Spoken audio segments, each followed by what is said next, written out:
After rebirth, the mala hot pot I ordered smelled better than his life. The phone on the bedside table buzzed. A sharp, life-demanding whine. I forced my eyes open. The crystal chandelier above so familiar stunned my vision. My stomach churned. Waves of nausea rolling through me, laced with the long, bitter aftertaste of medication. This is Julian's villa. Our marital home. Shouldn't I be in the hospital morgue? A moment ago my heart had stopped from blood loss. My soul hovered above as doctors shook their heads and pulled a white sheet over me. In the next room the rescue lights were blazing and nurses were cheering. Miss Lena made it. Blood type matched. Volume sufficient. I died. And with the last scrap of my worth, I brought my husband's first love back to life. How ironic. The phone kept buzzing on the bedside, refusing to be silenced. The name flashing on the screen, Mira. She was the Julian household's housekeeper. My hand trembled as I reached for it. The screen read 4 in the afternoon. That time. That call, all carved. Memory crashed over me like a tide and drowned me. It was that call. In my last life Mira had phoned. Sobbing Julian had been in a serious car accident protecting Lena. Both were rushed to the hospital. Lena was a rare Rh negative and needed massive transfusions. I happened to be a match. So I dragged my body reduced to a stick of bones by severe depression and anorexia like a madwoman to the hospital. I knelt before the doctor and begged him to draw my blood, take as much as necessary. Just save Lena. Because Julian had said that if Lena died, he would have me buried with her. How I loved him then. And how I feared him. I lay on the cold donation bed and watched my bright red blood flow, drop by drop, into the body of the woman I hated most. In the end she lived and I died. And Julian, the man I loved to the marrow, didn't even glance in my direction.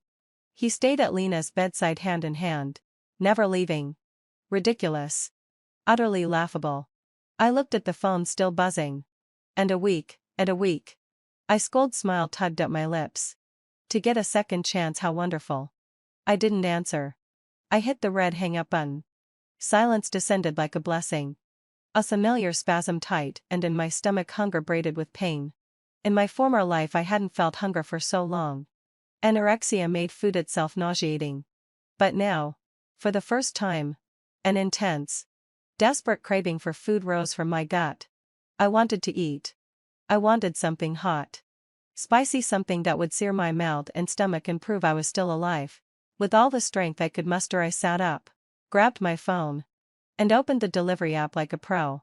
Among the glittering options I found my target. Mala hot pot. I ordered from the most expensive place.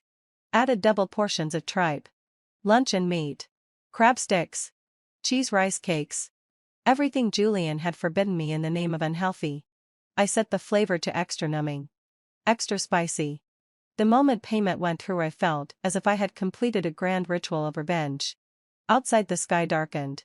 I left the lights off and sat quietly in the dark, waiting for my dinner. The phone rang a few more times. Mira. My mother-in-law, then a number I didn't recognize. Probably the hospital. I didn't pick up any of them. I hung up each time. They must be frantic. The precious, fragile Lena, Julian's darling, was lying on an operating table, waiting for my blood to save her. Too bad. This life I don't want to be a saint. I just want to eat a proper meal. About 40 minutes later the doorbell rang. I dragged my floaty legs to the door. The delivery man handed me a heavy container. Your order. Enjoy your meal. Thank you. I shut the door and opened the box. A domineering aroma of chili and Szechuan pepper swept the cold living room. I picked up my chopsticks, grabbed a slice of tripe drenched in red oil, and popped it into my mouth. Numbing. Spicy. Savory. Scalding. The long mist, fierce rush of flavor made tears spill down my face instantly. It's divine. So this is how food tastes. I ate like a beast starved for ages, big greedy mouthfuss. The scorching food slid down my throat into my hollow stomach, delivering a warm, stinging comfort. This is good. Being alive is good. The phone vibrated again on the table. I glanced Julian's assistant. Looks like they still can't find me. I couldn't be bothered. I kept eating my mala hot pot. Halfway through, the villa door was thrown open with a key. My mother-in-law Mara. always immaculate, burst in wearing a face full of fury and panic, Miras tumbling after her. Nova! Say you're here. Why haven't you answered your phone? Don't you know Julian's had an accident? Mara launched at me with a volley of accusations. When her eyes fell on my mala hot pot, her anger snapped into astonishment and disbelief. You actually have the nerve to eat right now? She shrieked. Miss Lena is in the hospital waiting for your blood. You heartless woman. I calmly dabbed the oil from the corner of my mouth with a napkin. Then I looked up at the fury twisting her features and smiled. Soft and cold. Oh, I said. I'm hungry. My calm. The steaming bowl in front of me. And her hysterics made a brutal contrast. Mara had probably never seen this version of me. In my last life I was forever meek under her gaze, head bowed, compliant. You're insane. She stammered, her fingers shaking as she pointed. Maybe I am. I nodded. Picked up a piece of luncheon meat. Blew on it. Put it in my mouth. And closed my eyes in satisfaction. This luncheon meat tastes better than his life. The police came to the door. Suddenly I was a widow worth billions. My words landed like a loud slap across Mara's face. She must never have imagined that the daughter-in-law she treated like a household accessory, barely daring to take a breath, would dare speak such sacrilege. Unbelievable. The world's turned upside down. Mara trembled with fury, pointing an accusing finger at me. Nova! I order you right now. Immediately. Go to the hospital. If anything happens to Miss Lena, I'll make you regret it. An order? That word. I'd heard it countless times in my last life. Julian ordered me to give up my career and stay home as a full-time wife. Mara ordered me to wake up at 6 every morning to make breakfast and to do it with proper humility. I used to think all that was love, or duty. Now I know it was nothing more than a master training her servant. I set down my chopsticks and took a sip of warm water to soothe the chilly burn in my throat. First, I lifted my eyes and looked at her calmly. You're not my mother. So you have no right to order me around. Second, I married Julian, I didn't sell myself to his family. I have my own freedom. Third, whether Lena lies or dies, what does that have to do with me? Am I her walking blood bank? With every sentence, Mara's face turned a shade paler. By the time I finished, her lips were trembling so hard she could barely speak. You vicious woman. She finally spat out between clenched teeth. Call me whatever you like. I shrugged infuriately and picked my chopsticks back up. But if you keep yelling, my spicy hot pot's going to get cold. My composure completely shattered her control. Like a maddened lioness, she lunged toward me, ready to overturn the table. But I was faster. I grabbed the half-finished bowl of spicy soup, stood, Hadokozai, and stepped back. Touch that table, I warned coldly, and I'll pour this all over your precious face. There was a sharpness in my tone even I barely recognized. Mara, pampered and privileged all her life, froze. The fury in my eyes pinned her where she stood, her hand awkwardly suspended in the air. Just then, let out a low sigh. Her phone rang. She seized it like a lifeline and hurried to answer. On the other end, it seemed to be Julian's assistant, saying something in a low, urgent tone. Mara's complexion turned deathly white. What did you say? She shrieked. Resuscitation. Failed? The phone slipped from her hand and hit the carpet with a dull thud. Her body crumpled. And if Mira hadn't caught her, she would have collapsed completely. Julian. My Julian. She murmured blankly. Her eyes hollow, as though her soul had just been ripped away. I looked at her without the slightest ripple of emotion, no satisfaction, no triumph, just emptiness. So this was the woman who had tormented me for so long. And when news of her son's death arrived, all I felt was peace. Maybe that was because my heart had already died back in that hopeless marriage. Julian had been dead to me long before today. I stepped around her, carried my bowl to the sofa, and sat down to finish my meal. It was a little cold by now, but still tasted just fine. I didn't know how much time had passed when the doorbell rang. Mira, pale and shaking, went to answer it. Two uniformed police officers stood at the door. Excuse me, the older one asked solemnly. Is this the residence of Mrs. Nova? I set my bowl down and walked over. I am. His gaze lingered on me for a moment before he handed me a folder. Mrs. Nova. We're with the city traffic department. I'm sorry to inform you that at approximately 3:15 this afternoon, there was a severe car accident on the Riverside Expressway. Your husband, Mr. Julian, and another passenger, Ms. Lena, having fulfilled what I had said, were pronounced dead at the scene after unsuccessful resuscitation efforts. This is the death confirmation form. Please sign here. His words were delivered in a formal, practiced tone, but each one felt like a nail sealing shut the coffin of my previous life. I took the paper and pen. My hand was steady, completely steady. In the blank for next of kin, I wrote my name. Nova. The moment I finished, it felt like an invisible, heavy chain around my body shattered with a clang. I was free. The officer took back the file and added, according to our preliminary investigation, the cause of the accident was Mr. Julian's excessive speeding and failure to wear a seatbelt. The final report is still under review, and will contact you regarding further arrangements. Thank you, I said, nodding politely. After they left, silence fell over the villa like a suffocating fog. Then Mara snapped out of her stupor. She lifted her head abruptly, her bloodshot eyes locking on me with venomous hatred. It's you. It's all your fault, she screamed, lunging at me with clawed fingers. You cursed him. You killed my son. Why didn't you donate blood? Why didn't you save Lena? If Lena had lived, Julian wouldn't be dead. Her logic was as ridiculous as ever. I sidestepped her easily, watching her stumble and fall onto the carpet. First, I said coldly, your son was the one driving. And he was speeding. His death has nothing to do with me. Second, only family members can donate blood. What family is Lena to you? And third, I crouched down beside her, lowering my voice until only she could hear. You got it wrong. Even if I had donated blood, I could only have saved Lena. Your son died instantly from a cranial hemorrhage. In my previous life, I'd only learned that detail after my death, overhearing nurses whispering about it. Julian had been doomed from the start. They'd only dragged me in to save the woman he loved. Mara's pupils contracted violently. She hadn't expected me to know so much. You Lenato Mausai. You. What? Me? I straightened, looking down at her. I'd just decided not to be a fool anymore.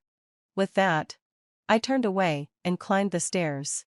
What I needed now was a long, hot shower to wash away the humiliation, sickness, and dust of my previous life. From this day forward, I was no longer anyone's wife, nor anyone's daughter-in-law. I was simply Nova, a free widow, heaven fidel, newly liberated, and heir to 100 billion. My mother-in-law told me to get out, so I let her see the power of a will. After my shower I felt truly alive again.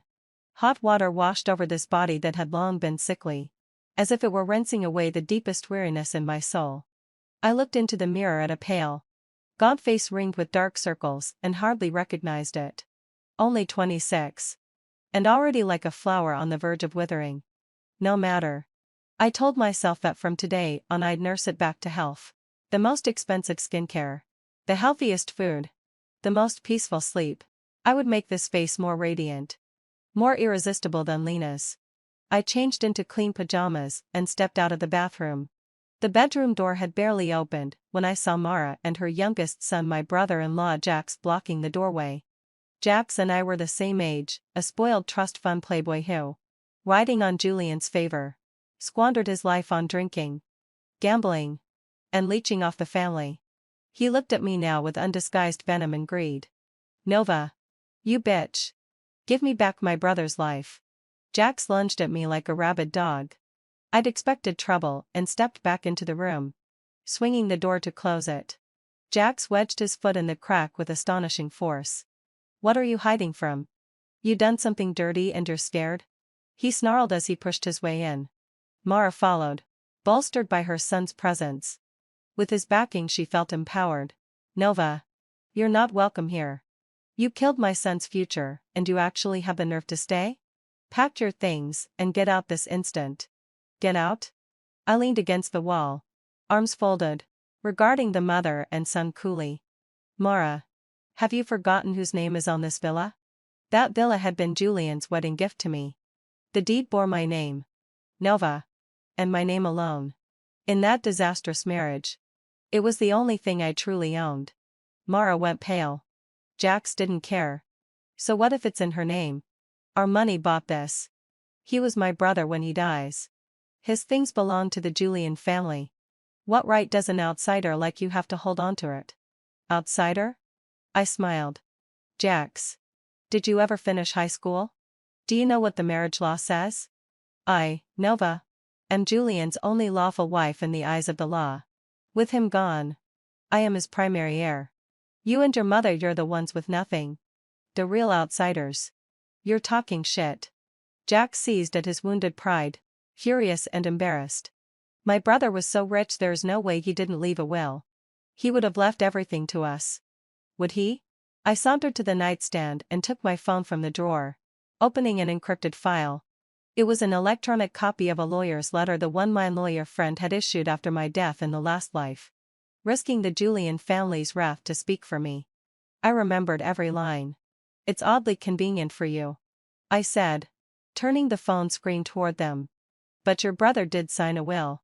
I let the silence hang and then cut in with the fatal blow. 3 months ago. Witnessed by top attorney Silas. The will explicitly states that all of Julian's purse and all assets, including but not limited to company shares, real estate, cash and securities, shall, upon his death, be inherited solely by me. Nova. I paused to watch their faces drain of color, and delivered the finishing strike. Oh, and one more thing. I added. The will specifically disinherites his parents and brother from any share. Jax went speechless. No, this can't be. Mara screamed. Julian would never do this to us. It's a forgery, you faked it. Forgery? I retracted the phone. This will be read aloud tomorrow at 9 a.m. by lawyer Silas himself at the shareholders' meeting of the Julian family group. If you don't believe me, go and hear it. Why would Julian make such a will? The reason was simple. 3 months ago Lena returned to the country. Julian wanted to be with her and forced me to divorce. He probably feared I'd refuse. So he used the threat of leaving me with nothing to force my compliance. He thought that if I left with nothing, he could alter the will at any time. But he had miscalculated. He didn't foresee dying before the will took effect. Fate truly has a sense of irony. Mara and Jax had clearly realized this too. Their expressions slid from shock to rage and finally to the grey pallor of despair. A fortune of billions overnight became mine. And they would be left with nothing. You can't do this. Nova. Mara's tone shifted 180 degrees. She lunged at me, trying to grab my hand. I recoiled in disgust. We're family. With Julian gone, you're our only support. She tried the emotional ploy, squeezing out crocodile tears. For Julian's sake, don't throw us out. Family? I regarded her with bitter irony. When you ordered me around like a dog, did you ever think we were family? When you turned a blind eye to your son keeping a mistress, did you ever think we were family? Now your son is dead and suddenly I'm family? Every word hit like a lance. Mara's face flushed and paled in turns. And you? I turned to Jax. Driving my brother's sports car. Chasing third-rate starlets. Draining his credit cards and blowing millions a month. Did you ever stop to think where that money came from? It was saved by your sister-in-law. Penny by penny. Jax flushed crimson and snapped back, straining his throat. He chose to give me that money. None of your business. Now he's dead, I said. And now it is my business. I stepped toward them, opened the bedroom door wide, and made a curt gesture of invitation. This villa is mine now. I'll give you 1 hour to pack your things and get out of my house. My voice was low but carried an absolute, irrevocable finality. Nova! How dare you? Mara shrieked. Do you want to see if I dare? I pulled out my phone and pretended to dial. Or shall I call security and have you carried out like trash? Jax, being young and thin-skinned, couldn't keep his composure after I said that. He tugged at Mara's sleeve. Mara's gaze was filled with so much hatred it almost seemed tangible. She knew I meant what I said. Finally, having fulfilled my through gritted teeth, she spat out. Fine. Fine. Nova. You're ruthless. We'll see about that. With that, she shot me a glare and, along with Jax, stormed out, slamming the door behind them. The world, at last, was quiet. I closed the door and leaned against it, feeling all the energy drain from my body. I'd won the first battle. But I knew. This was just the beginning. A war over inheritance, reputation, and survival had only just begun. And I had to brace myself for what was coming. The funeral of the scumbag, and my first love's family coming to claim my life. The next morning, I contacted Silas, the lawyer. When the phone picked up, a cold and magnetic male voice came through. Who is this? Silas. It's Nova. Mrs. Julian. Silas's voice held no surprise. As if he had been expecting my call. My condolences. He spoke those words mechanically, with no trace of emotion. Silas was one of the top commercial lawyers in the city, known for his calm demeanor, efficiency, and taking only the most profitable cases. It was rumored he had never lost a case. Julian had hired him to handle his will because of his professionalism and discretion. Silas. I'd like to entrust you with handling Julian's estate and inheritance. I got straight to the point.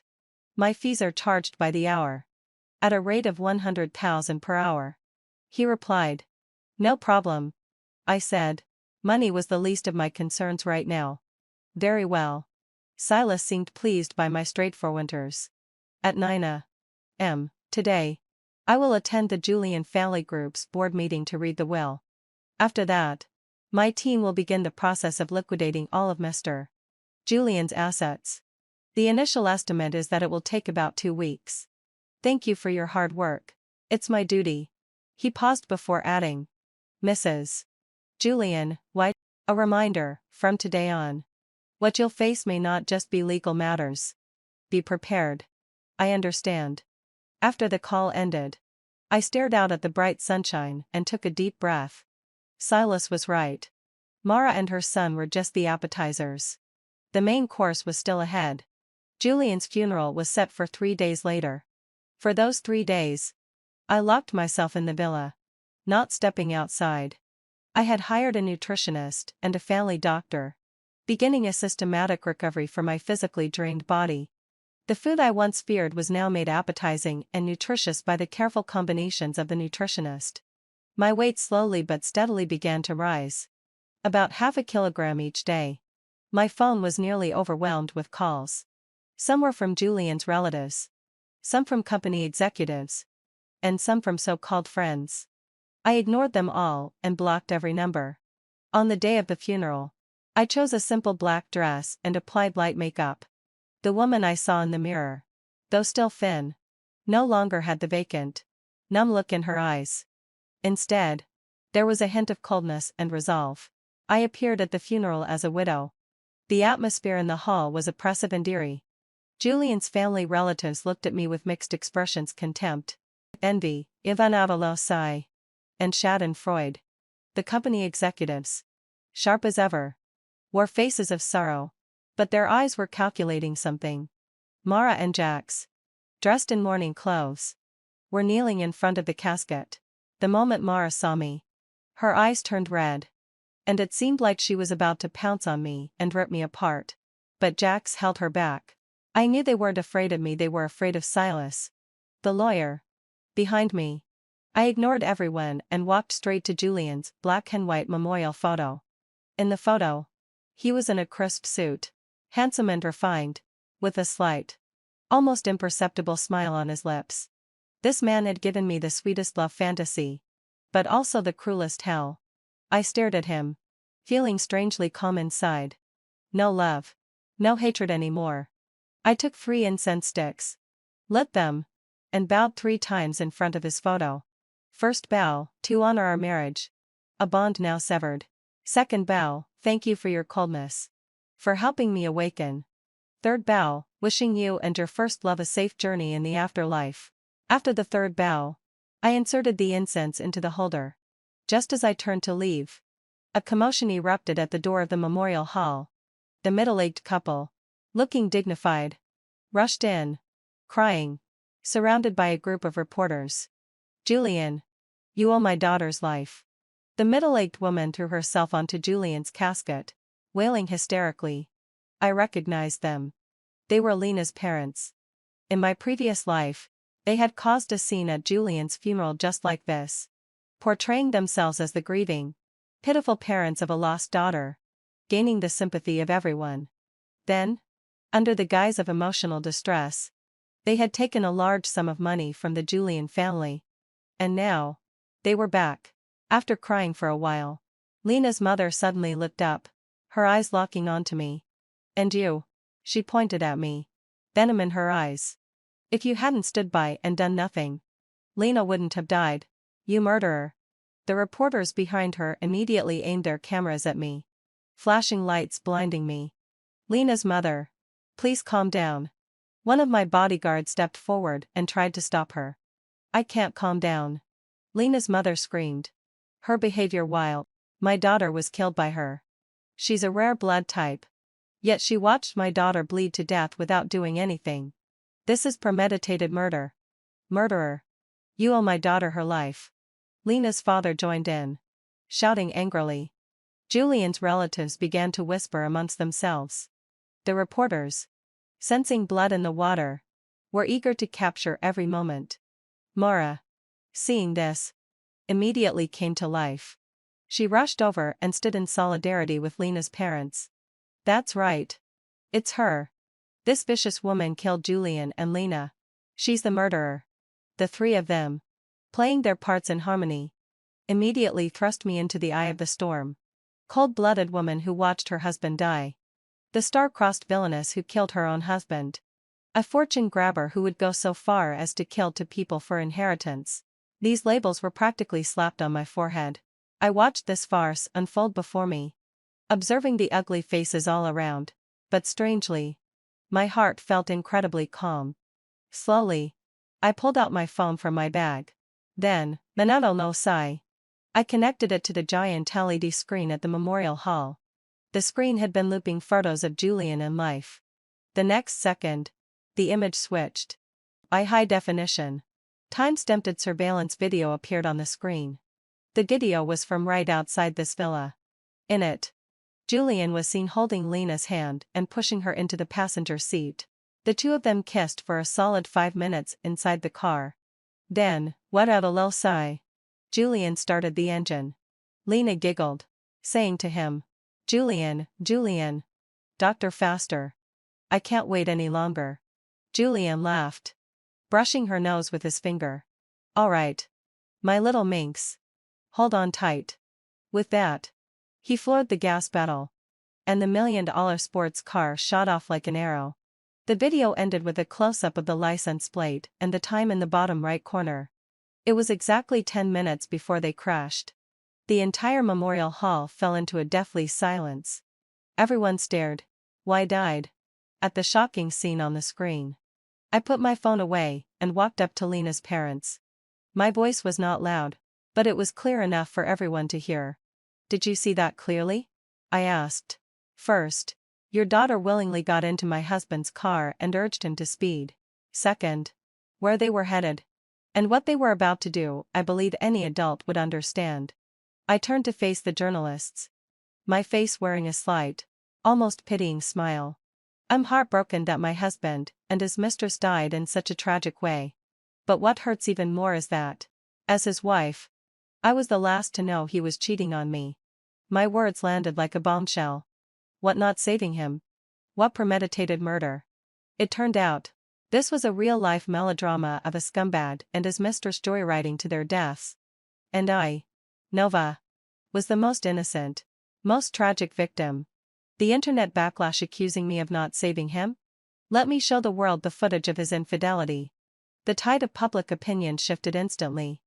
If I had once been the evil first wife who stood by while my husband died, now I was the perfect victim. Betrayed by her husband and left in the dark until his tragic death. The journalists, like bloodhounds, turned their cameras toward Lena's parents and Mara, whose faces were now ashen. Lena's father. Lena's mother. Did you know your daughter was the third party in someone else's marriage? Mara. You were just accusing your daughter-in-law. Were you aware of your son's affair? Is this video real? Anything else you'd like to say? The three of them were surrounded by reporters. Their faces a mixture of panic and shame. They never imagined that I would have such a deadly piece of evidence. And, of course, this evidence wasn't something I filmed. It was something Clara, my best friend, had found after I died in my previous life. She hacked into the villa's security system to retrieve it. At the time, I was already dead, and the evidence served no purpose other than to make netizens express their sympathy. But now, it was my sharpest weapon. Dear media friends, I spoke at the right moment. My voice tinged with just the right amount of grief. My eyes slightly reddened. Family matters shouldn't be aired out in public. Today is my husband's funeral, and I hope we can let him rest peacefully. As for the rest, I will leave it to my lawyer. My words were gracious, appropriate, and laced with just the right touch of a victim's fragility. Sure enough, the journalists looked at me with sympathy in their eyes. Silas had somehow appeared by my side. His team efficiently separated the reporters and cleared a path for me. Well done, he murmured, his tone calm. Knowing how to manipulate public opinion is the first step in modern warfare. I glanced at him but said nothing. The farce ended with Lena's parents and Mara fleeing in a panic. After the funeral, the trending topics: Julian family group CEO, and mistress die in car accident, and wife releases infidelity surveillance video quickly shot to the top of Weibo, followed by a bright red explosive tag. The netizens' comments were overwhelmingly supportive of me. Damn. The ultimate revenge. First wife is a legend. These two scumbags got what they deserved. It's so satisfying. My heart breaks for the first wife. She's so beautiful and still got betrayed. Wasn't Lena always promoting herself as the pure and innocent girl? Gross. Turns out she's a homewrecker. Am I the only one who noticed? The first wife stayed calm and collected the whole time. Her aura is 2 meters tall. Love it. I looked at these comments, but there was no wave of emotion in my heart.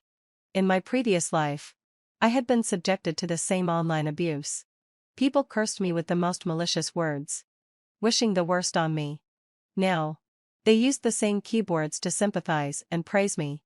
Public opinion is the cheapest and most fickle thing in the world. But undeniably, it's also very useful. I called Silas. Silas. What's next? Lawsuit. Silas' voice remained calm as ever. We'll sue Lena's parents for defamation. We'll sue Jax for property theft. As for Mrs. Mara, I suggest filing for a change in maintenance obligations in court. What does that mean? It means you can either continue supporting her and treat her like royalty, or you can pay the legally required minimum alimony, turning her from a privileged lady into a poor, ordinary old woman who worries about every meal. Silas delivered these words lightly, but with a merciless edge. I could almost picture Mara's expression when she heard this. Let's go with your plan, I said. I have only one request: do it quickly. My team never does anything inefficiently. After hanging up, I received a message from Clara. Nova. You're famous. Well done. I've never liked that family. Clara was my college roommate and now a surgeon. She was also the only person in this world who truly cared for me. After I died in my last life, she was the only one who relentlessly sought justice for me. I replied to her with a smiley face. Out for a drink? Let's celebrate your rebirth. Clara's message popped up on my phone. I looked at my reflection in the mirror.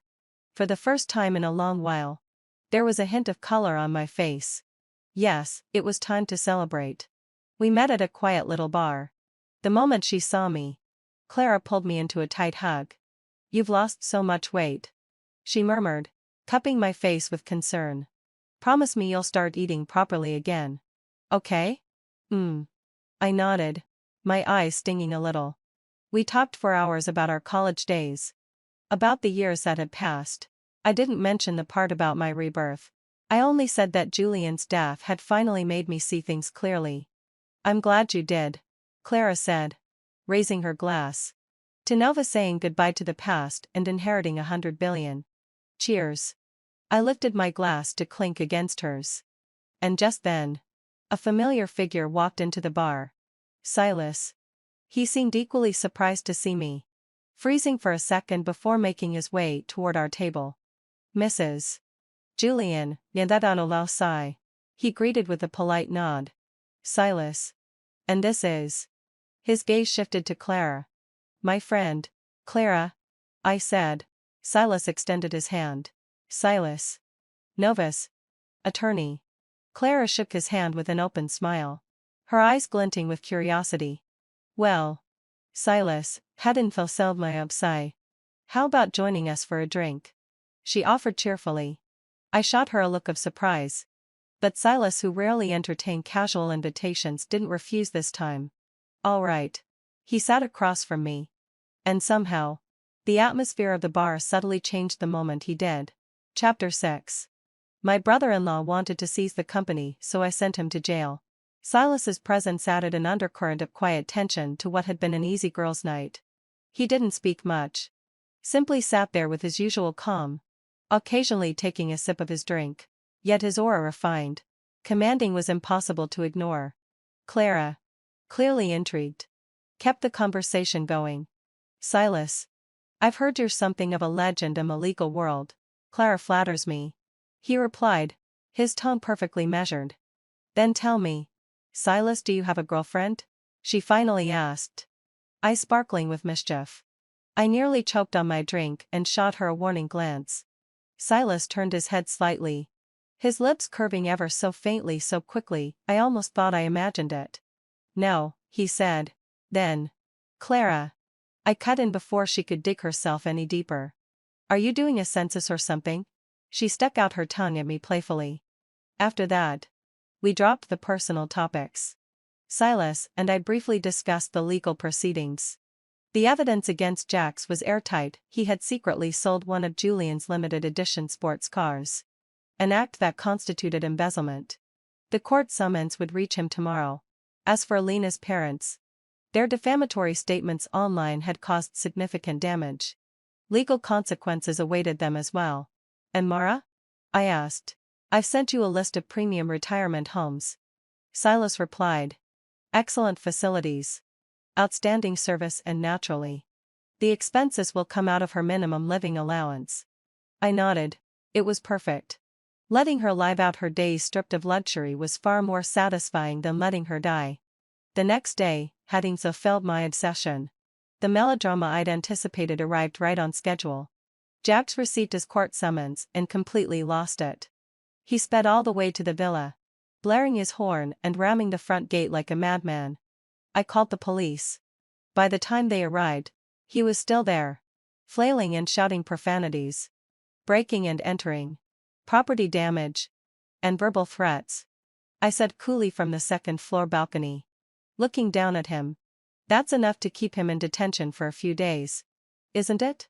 The officers exchanged glances, took in the dented gate and the raging man below, then nodded.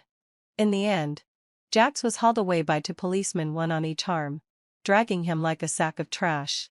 When Mara heard the news, she came rushing over, wailing hysterically and threatening to throw herself to the ground. I had the guards stop her at the gate. Then, let out a sigh. From the balcony, having fulfilled my obsession, I tossed down the glossy brochures Silas had sent me. Pick one, I said. Or I'll pick for you. She stared at the brochures scattered across the driveway, then at the police car disappearing down the road. For the first time, the realization seemed to hit her. Her eldest son was dead. Her youngest was in jail. Her reign was over. She collapsed to the ground, sobbing uncontrollably. I watched without a flicker of emotion, then turned and closed the balcony doors. With the household mess finally settled, I could turn my attention to the real battle. Julian Group. Monday morning. As the company's largest shareholder, I stepped into the towering headquarters of Julian Group for the first time. The skyscraper stood proudly in the heart of the city's business district, grand, gleaming, magnificent. I wore a crisp white suit and 10-centimeter heels, accompanied by a line of senior executives. I walked into the office that symbolized ultimate power. The decor was just as Julian had liked it, restrained and traditional. from the massive floor-to-ceiling windows. The city stretched endlessly below. I went behind the desk that had once belonged to him and sat down. It felt comfortable. Much more comfortable than that cold, lonely villa ever had.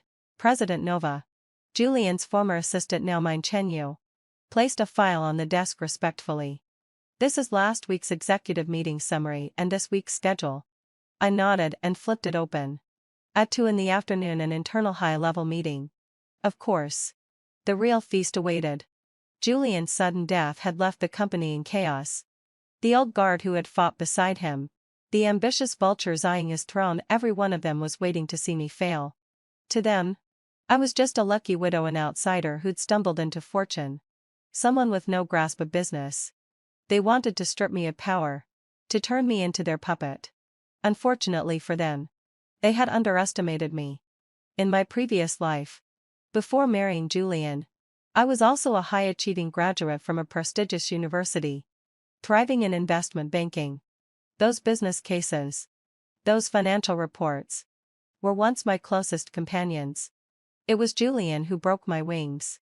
And now, I was determined to make them grow back. 2:00 p.m. The conference room. I arrived on time. The long conference table was lined with the company's core executives. Each of them serious. Their gazes filled with varying degrees of scrutiny, some open, some hidden. To my right sat Li Wei, the vice president of the company. An ambitious middle-aged man. When Julian was alive, he was second only to him. Now, his eyes looked at me like I was nothing more than a placeholder. Someone who could be easily replaced. President Nova. The meeting began. And Li Wei was the first to strike. We all know you've just taken over the company, and aren't quite familiar with the business yet. For the stability of the company, heavy company, I suggest that, during this transition period, daily decisions should be made by the management committee together. In short, he was trying to seize my power. Several other executives who were in his camp immediately nodded in agreement. Yes, having fulfilled my obsession.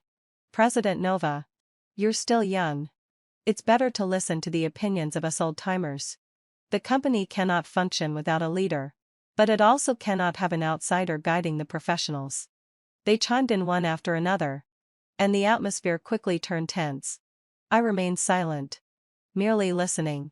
Once they had finished, I slowly raised my head and let my gaze sweep across each of them. Then I smiled. Uncles, are you finished? My form of address caught everyone off guard. Once you're finished, it's my turn, I said, my smile fading as my eyes sharpened. Li Wei, you say I don't understand the business. Let's talk business. Then, I pushed a document to the center of the table. This is the investment proposal for the Swan Harbor project last quarter. The plan is to invest 50 billion in building a high-end resort. You were the one pushing for this project, weren't you? Li Wei's expression shifted slightly. The Swan Harbor project was Li Wei's pride and joy. He had partnered with several real estate companies from South City to draw up an incredibly tempting proposal, claiming they would build a world-class resort to rival the Maldives. Julian had been very supportive of this project and had even planned to inject the first round of funding. Yes. Li Wei adjusted his glasses and regained his composure. This project is the most important strategic plan for our company in the next 5 years. From both a market perspective and the expected returns, it's an unprecedented opportunity. Is it? I leaned back in my chair, lightly tapping the table with my fingers. An opportunity? Or a trap? I'm afraid that's still up for debate. My words sent a subtle stir through the room. Li Wei's face darkened. President Nova, what do you mean by that? Are you questioning my professional abilities? Or the judgment of the entire project team?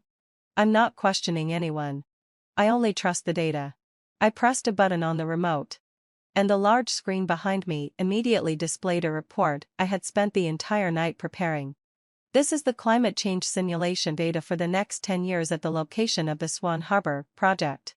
The data shows that, due to global warming, the sea level in this area will rise by at least 30 centimeters in the next 5 years. This means that more than half of the beach and coastal villas you've planned will be submerged. And this isn't even the most deadly part. I switched to the next page.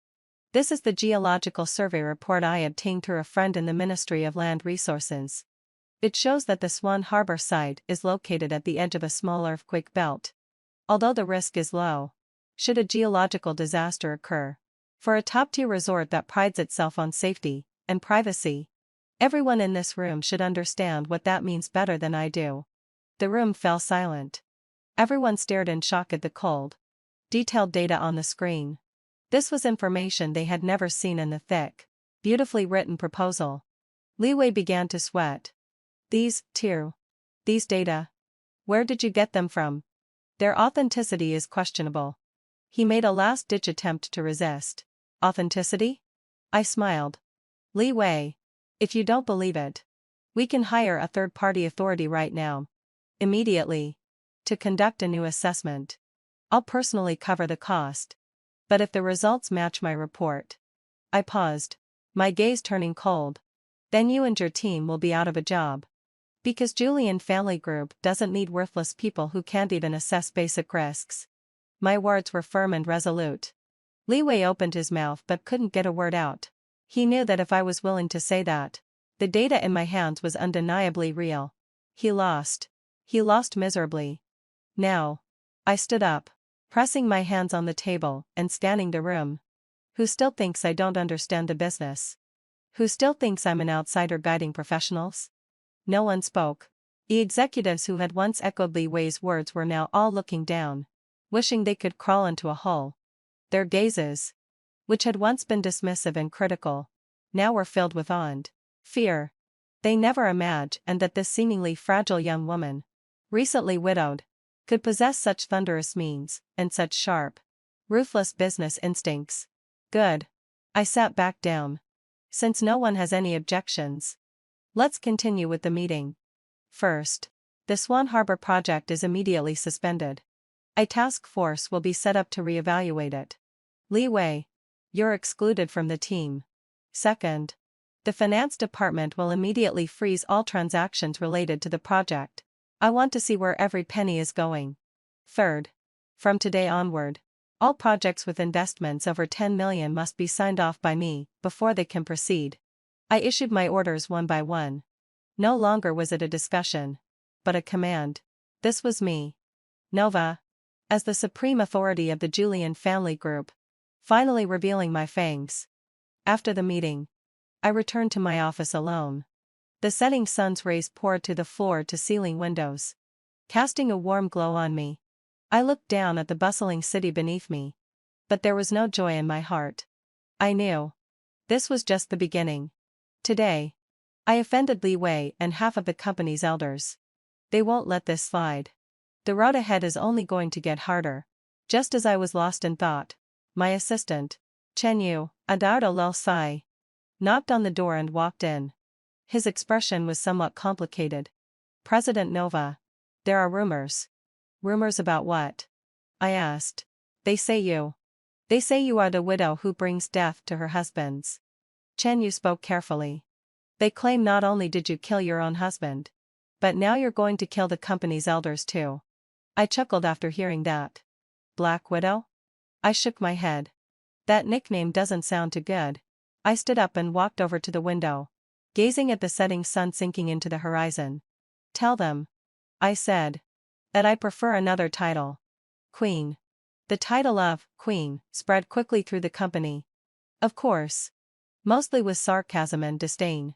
Li Wei's faction started to spread rumors behind my back, portraying me as a ruthless woman who rose to power through my husband's inheritance.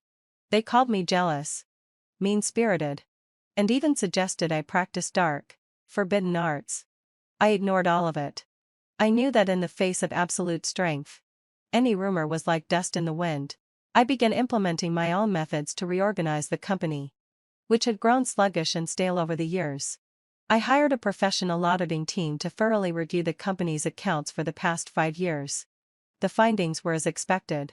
Inflated expenses, illegal procurement, questionable fund transfers. A massive, tangled web of interests appeared before me. And at the center of it all were Li Wei and a few other company elders. They were like parasites, feeding off the Julian family's fortune. I quietly locked the audit report in a safe. It wasn't time to play that card just yet. A week later, Li Wei, thinking the storm had passed, began scheming again. Under the guise of welcoming President Nova, he arranged a gathering at an exclusive private club and invited all the company's executives. When Chen Yu handed me the invitation, his face showed concern. President Nova. This clearly feels like a trap. I know. I took the invitation and smiled. But a trap or not, I have to go. Otherwise, they'll think I'm afraid. That evening, I showed up as planned.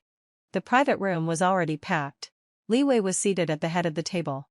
The moment he saw me, his face broke into a wide smile. And he sprang to his feet. Ah, President Nova. You finally arrived. Please. Take a seat. His enthusiasm was over the top, as if there had never been any tension between us. I nodded and sat down beside him. After a few rounds of drinks and a variety of dishes, Li Wei finally revealed his true intentions. He raised his glass and stood up. President Nova. You've been with the company for a while now. We all admire your ability and your boldness. But the company has grown. And business has become more complicated. You can't possibly handle it all on your own. So? I swirled the wine in my glass, watching him closely. So, after some discussion, we'd like to recommend a few assistants for you, Li Wei said, clapping his hands. The door to the room opened, and 3 people walked in. One was Li Wei's nephew, and the other 2 were his close confidants. These 3 are key members of the company, and their capabilities are well known, Li Wei said, his chest puffing out proudly. From now on, they'll help share some of your workload. What do you think? This wasn't about sharing the workload. This is about Li Wei trying to install his own people in the core positions and strip me of my power. All the executives in the room were watching me, waiting for my reaction. If I agreed, it would be a surrender. I'd be nothing but a figurehead from then on. If I refused, it would be an outright rejection of the elders. And the company would become an unbearable battlefield for me. It was a lose-lose situation. I put my glass down and smiled. Li Wei's suggestion is excellent. Li Wei's face lit up with victory. The other elders visibly relaxed. But, I continued, I think it's still not enough. Everyone froze. The company needs to grow. And to do so, it requires more talent. I said as I stood up, walked to the door of the private room, and opened it. Everyone, come in. A group of people walked in. At the front was Silas. Behind him were over a dozen men and women dressed in professional attire, exuding confidence and power. Each one of them was a top-tier professional. I had personally headhunted golden investment experts, top project managers, the best legal minds, and the most skilled marketing directors. I'll introduce them to you, I said, smiling at the group behind Silas. From tomorrow onward, they'll officially join Julian Group and take on leadership roles in our core departments. As for the 3 key members that Li Wei recommended, I paused, turning my gaze to Li Wei, my smile turning icy. I think they're better suited to work at the company's grassroots level and earn some experience. The room fell deathly silent. Everyone was stunned by my move. Li Wei's face turned ashen. He probably never imagined I would not only reject his suggestion, but also throw his people under the bus. Nova, he shouted, furious. What do you mean by this? I walked up to him, picked up an unopened bottle of Lafite, and poured the red wine over his greasy face. The wine streamed down his hair, dripping all over his face. He looked utterly ridiculous. My company. My rules, I said coldly, slamming the empty wine bottle onto the table with a loud bang. You old fools who've been sitting on your thrones without lifting a finger, either get out of my way, or I'll kick each and every one of you out. With that, I turned on my heel and, without sparing them another glance, led my people out of the room. I knew, from this night onward, the war between me and them had truly begun. One word from me, and all the parasites in the company were forced to leave.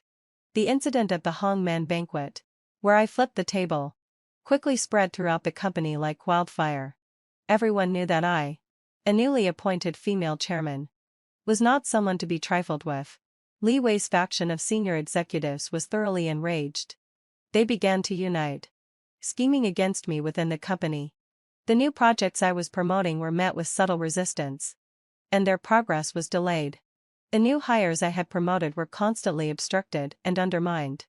The meetings I called were either attended with disinterest or openly contradicted. The whole company was thrown into disarray by their schemes. They thought they could pressure me into submission, force me to compromise.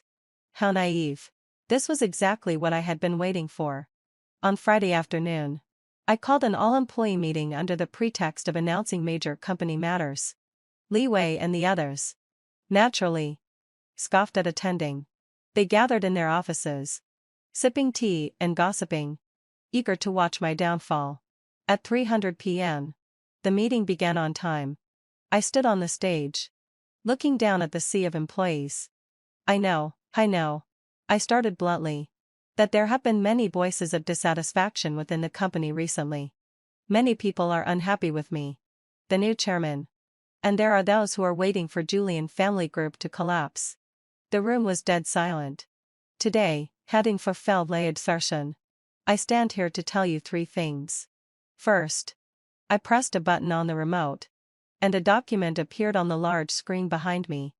It was the audit report I had locked in the safe. This report details every irregular financial transaction within the company over the past 5 years. The total amount reaches 9 figures. A gasp swept through the room.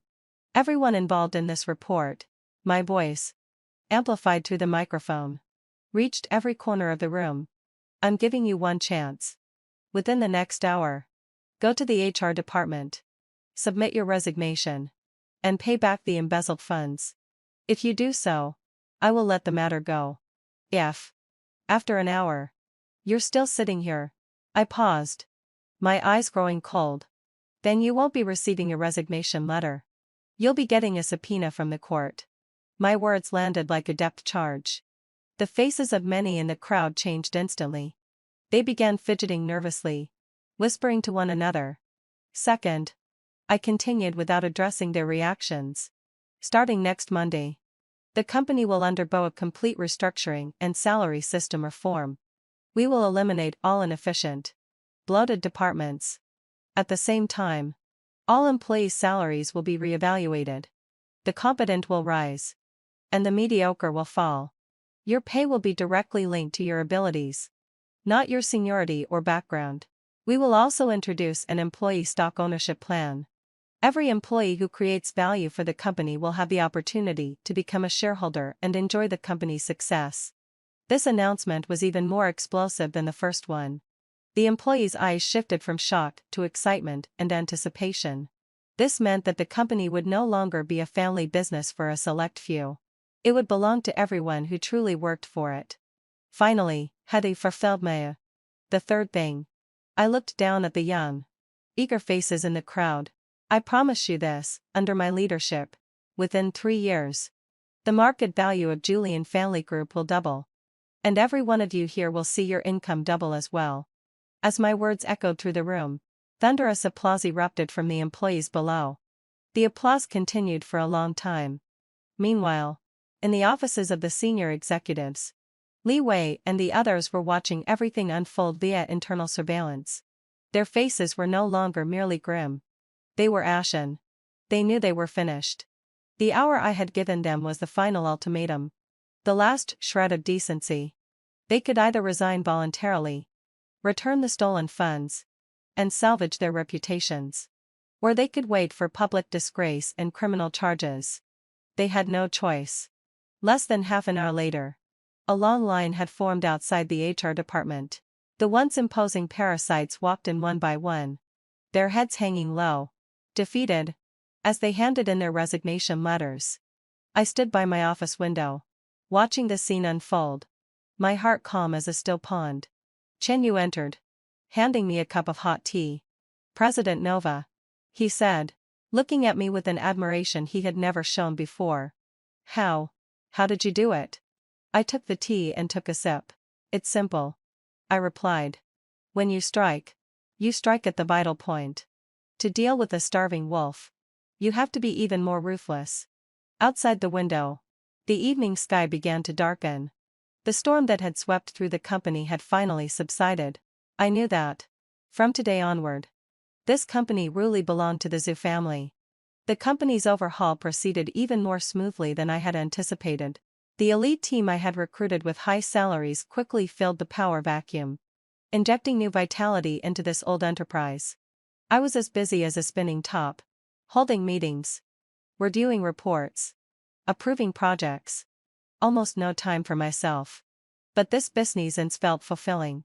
I could feel, more clearly than ever, that I was gradually taking control of my life, of this vast commercial empire. My anorexia, which had plagued me for so long, was now completely gone. My weight had returned to a healthy level. Clara said I looked even better now than I did in college. The only thing that bothered me, just a little, was Silas. Since the company got back on track, his appearances had become more frequent. At first, he came as the legal advisor, discussing some company contract issues with me. Later, he started casually coming by to have lunch together. Soon, he even started spending whole afternoons in my office, ostensibly to discuss future development strategies. He would bring me hand-brewed coffee from his favorite CAF, casually mention a new movie by my favorite niche director, and even, when I was exhausted from overtime, bring me a cup of milk at just the right temperature. His intentions had become so obvious that even Chen Yu had noticed. President Nova. One day when Chen Yu came to deliver some documents, he couldn't help but gossip. Is Silas? Is he pursuing you? I didn't look up from the documents, merely saying, focus on your work and stop thinking about these things. But inside, my heart skipped a beat. I admit, Silas was a very charming man. He was smart, calm, professional, and had a kind of mature masculinity that was both steady and alluring. Being around him made me feel relaxed and safe. But I couldn't. Having endured that hellish marriage with Julian, I developed an instinctive fear and resistance toward relationships. I feared falling into that bottomless abyss once more, a place of no return. So, I kept deliberately distant from him. For every step he took closer, I took one step back. It seemed he had noticed my avoidance. But he didn't give up, nor did he pressure me. He was like a patient hunter, calmly weaving his web around me, waiting. Until that day. That day was my 27th birthday. I had nearly forgotten it myself. That evening, I was working alone in my office. It was nearly 10 o'clock when Silas came in. This time, he wasn't wearing his usual sharp suit. Instead, he was dressed in a casual cashmere sweater and slacks. Less the sharp lawyer, more the gentleman at home. He was carrying a cake box and a thermal container. Happy birthday, he said, placing the items on my desk, a hint of a smile in his voice. I was stunned. How did you know? I memorized your information on my first day here, he said. Something inside me stirred, like I had been lightly struck. He opened the thermal container, revealing a steaming bowl of longevity noodles, with the perfectly fried egg resting on top. Want to try? He asked. I made it myself. I looked at him, the man who could speak eloquently in court and decisively in the business world. Now, in this moment, he seemed like a big boy waiting for praise, his eyes full of anticipation and nervousness. My heart was a whirlwind. I picked up my chopsticks and took a bite of the noodles. The taste was surprisingly good. Is it good? He asked. I nodded. He smiled. And that smile was like the warm winter sun, instantly melting all the ice in my heart. After finishing the noodles, he lit the candles on the cake. Make a wish. I looked at the flickering candlelight and closed my eyes. What did I wish for? I couldn't remember. I only knew that when I opened my eyes again, Silas was looking at me, his gaze fixed and intense. The candlelight reflected in his eyes, and also in my own shadow. In that moment, all my defenses, all my fears, crumbled away. Nova. He spoke my name for the first time, his voice soft and sincere. Huh? Can I pursue you? He asked, his tone direct, yet completely honest. My heart skipped a beat. I stared at him, unable to answer immediately. I knew that if I nodded, it would mean summoning the courage to trust someone again, to believe in a relationship again. It was a gamble. The stakes were the broken, patched together heart I had so carefully assembled. Could I afford to take that risk? Just when my relationship with Silas was caught in a delicate stalemate, an unexpected visitor shattered the calm. Mara. Somehow. She had found out the address of my company and barged into the reception downstairs, demanding to see me by name. When Chen Yu came in to report, his face was conflicted. President Nova. You see. Let her come up, I said. I was curious to see what this once dominant woman had become. A few minutes later, Mara was brought into my office. She looked nothing like the woman from a few months ago. The woman who had once been radiant, clad in jewels and exquisite makeup, was now dressed in old, faded clothes. Her hair was streaked with gray, her face etched with deep wrinkles, and her eyes held a weariness and desolation that could not be concealed. The phrase "from luxury to poverty" could not have been more fitting. Nova. As soon as she saw me, she hurried over, forcing a smile that was more painful than tears. I said nothing, just quietly watched her. Nova. She repeated, seeing my indifference, her awkwardness growing as she wrung her hands. Look. We've been through some things as mother-in-law and daughter-in-law. Could you just let Jax go? He's still young. He doesn't deserve to be ruined like this. Jax had been sentenced to 3 years for embezzlement and intentional injury. He had injured a security guard when you rammed the gate. He's young? I smiled coldly. He's only a year younger than me. I'm 26. And I'm already the chairman of a listed company. He's 25 and still eating prison food. Mara. Tell me. Whose fault is this? Mara's face turned from pale to green, then to white again. It's me. It's my fault. I didn't raise him right. Suddenly, she plopped to her knees in front of me. I was taken aback. I hadn't expected her to go this far. Nova. Please. She clutched my legs, tears streaming down her face. If you'll just drop the charges and get Jax out, I'll do anything. I'll work like a slave for you. I'll bow to you. And she really did bow her head, knocking it to the floor. Thud. Thud. Thud. The sound was muffled but loud. I looked at her, not feeling the slightest pleasure or sympathy. I only felt sad.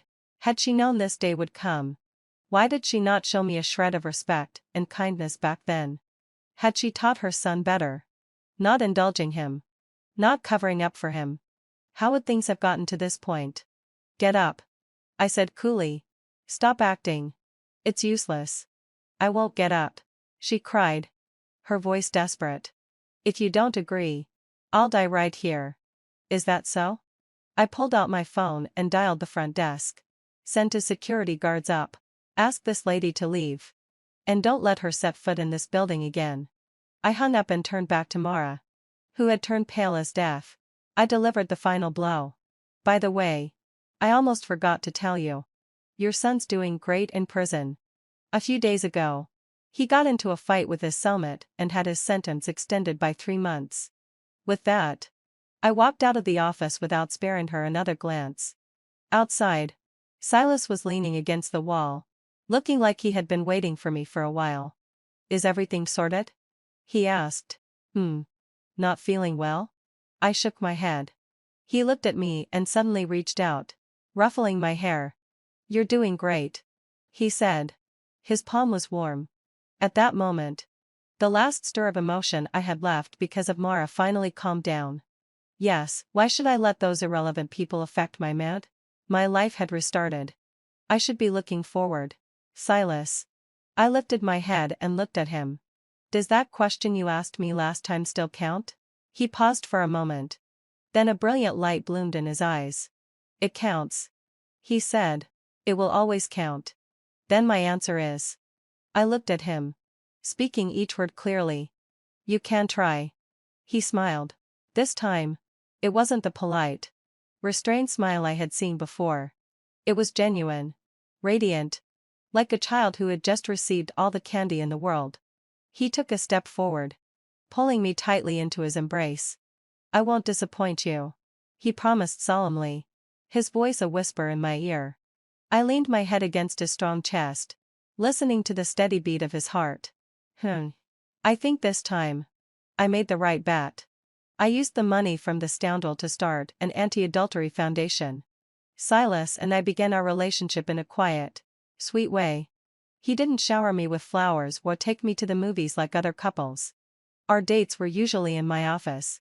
He would bring home-made bento boxes, and we'd have lunch together.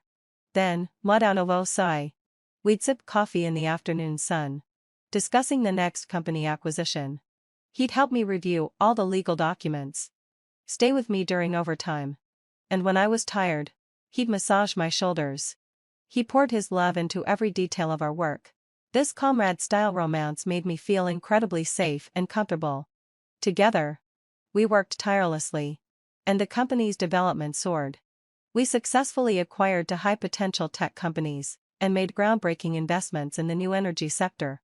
The stock price of Julian Family Group soared. Nova, became a business ledge and not to be underestimated. As my career found its stride, I began to think about how to handle the massive, blood-soaked inheritance left by Julian. Spending it directly? I couldn't get over the mental hurdle. Donating it? I felt like that was too kind to those irrelevant people. Then one day, I received a private message from a stranger. In her message, she shared her story. She, too, was a woman betrayed by her husband. He spent all his money on his mistress, neglecting her and their child. She wanted a divorce but couldn't afford a lawyer. Nor did she have the courage to face an uncertain future. She said she envied me. She envied my decisiveness, my bravery. She said that if there was a place in the world that could help women like her, it would be wonderful. Her words hit me like a lightning bolt. Yes, why not? I was once one of them. I understand the helplessness and despair of being stuck in the mud. Now, I have the ability. Why can't I help them? I shared this idea with Silas. I want to start a foundation, I said. A foundation that offers free legal aid and counseling to women who have suffered from betrayal and harm in marriage, to help them get out of their predicaments and start a new life. Silas was silent for a long time after hearing this. Then, he looked at me, his eyes filled with an unprecedented warmth and pride. This is the best investment plan I've ever heard, he said. What do you need me to do? I need you. I held his hand. To be the first and permanent legal advisor for this foundation. He smiled. It's my honor. I named the foundation, Nian, which sounds like my name. But its meaning was faith. I hoped it would bring a glimmer of light and a belief in survival to all the women struggling in the darkness. In Julian's name, I injected the first capital into the foundation and amount in the 10-digit range. In this way, having fulfilled my obsession, I completed the final purification of that blood money. On the day the foundation was established, we held a small press conference. Many media outlets came. I stood on the stage, watching the flashing lights from the cameras below, feeling a deep calm inside. I established this foundation. Not for fame, not for profit, I said. I just want to use my own experience to tell all women 3 things. First, marriage is not everything in life. A man is not your whole world. Second, never stop growing yourself. Your abilities are your greatest strength. Third, and most importantly, when you face betrayal and harm, don't cry. Don't make a scene. Be calm. Be rational. Use the law as a weapon to take back everything that is rightfully yours. Then, now, turn around and start your beautiful life. My words spread across the internet through live streams. That day, my foundation received countless requests for help and innumerable small donations. I knew I had done the right thing. I cured my anorexia and, in the process, acquired my fiercest competitor's company. Once the Nyan Foundation was up and running, I felt like my life had finally found a new, more meaningful purpose. I was no longer just a businesswoman or a vengeful soul. I had become someone who could bring hope to others. This sense of achievement brought me more joy than any amount of money ever could. My health also improved. With Clara and the nutritionist's help, I completely shed the unhealthy, gaunt figure I once had. becoming healthy and full-figured. I started working out, practicing yoga. I even signed up for an oil painting class. I wanted to reclaim, piece by piece, all the years that Julian had stolen from me in my previous life. And my career, too, Lenovo Lo Sai, reached new heights. After cleaning up the mess left by Li Wei and the others, the Julian family group, like a massive ship unburdened of its weight, began to surge forward at full speed. Our next target was Fenghua Capital. That was the commercial empire once proudly built by Zhu, Lina's ex-boyfriend and mentor. Though he never directly appeared in my story, Fenghua Capital was closely associated with him. Although Zhu Wenzi had long since fallen from grace, Fenghua Capital remained a formidable player in the industry, especially after I acquired one of their subsidiaries. They had taken the Julian family as their #1 enemy, constantly working against us at every turn. Since they like causing trouble so much, I said with a cold smile during a board meeting while looking at the latest competitive analysis report, then let's simply swallow the whole thing. My suggestion made everyone gasp in surprise. Fenghua Capital was huge, with deep roots. Swallowing it would be like a snake trying to swallow an elephant. President Nova, isn't this too risky? One of the newly appointed executives asked, a hint of concern in his voice.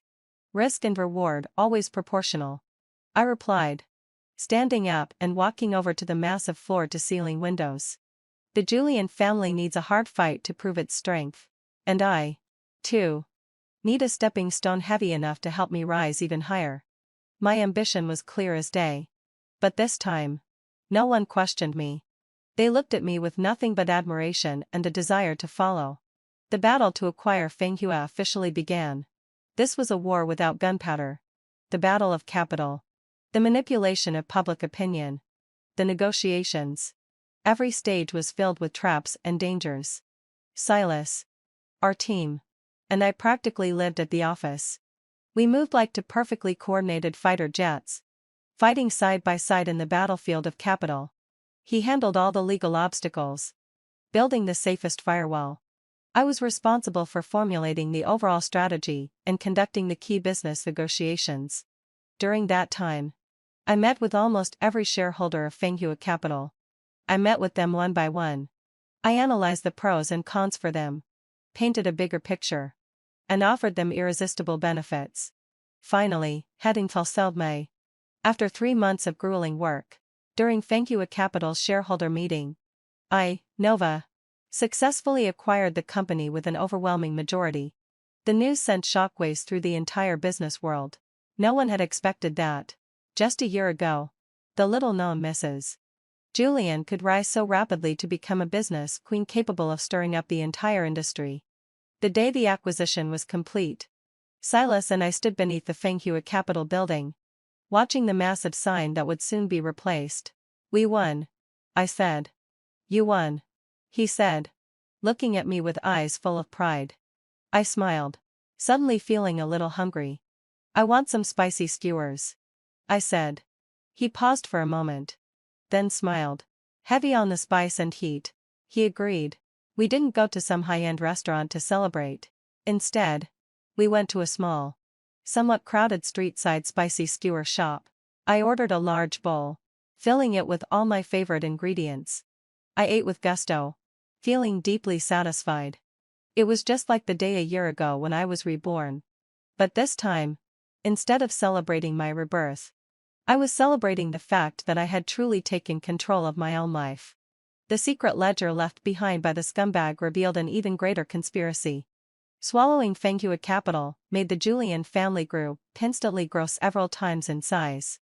With that came more complex integration and much harder management. Just as I was caught up with these tasks, an unexpected discovery threw my entire plan into disarray. While handling the financials of Fenghua Capital, our team found an extremely secretive overseas trust account.